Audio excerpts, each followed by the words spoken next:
Rishi Sunak has said the so-called golden era of relations with China is over, as he vowed to evolve the UK's stance towards the country. In his first foreign policy speech, the PM said the closer economic ties of the previous decade had been naive. He said the UK now needed to replace wishful thinking with robust pragmatism towards competitors.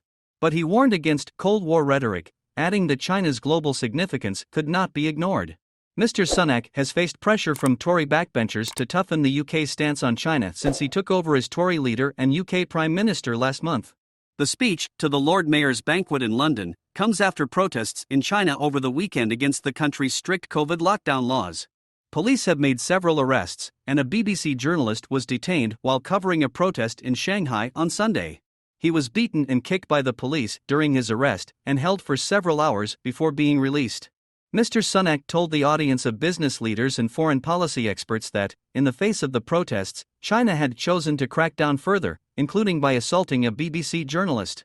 "We recognize China poses a systemic challenge to our values and interests, a challenge that grows more acute as it moves towards even greater authoritarianism," he said. He added that the golden era of UK-China relations was over, along with the naive idea that more trade with the West would lead to Chinese political reform.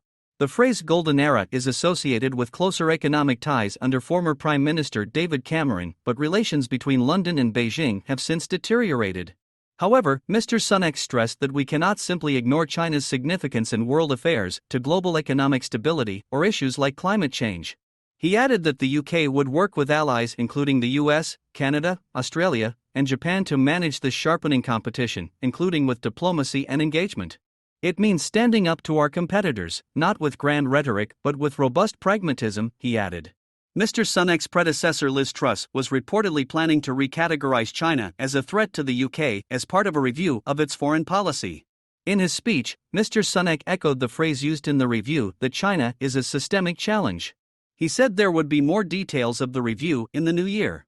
But the robust pragmatism line in the speech was criticized by former Tory leader Ian Duncan Smith, one of a number of backbenchers pushing for a tougher line.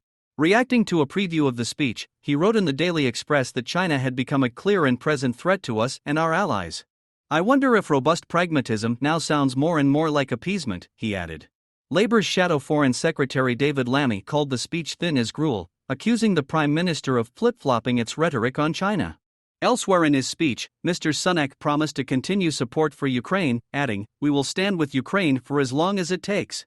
He promised to maintain or increase British military aid to the country next year, and provide new air support to protect civilians and critical infrastructure.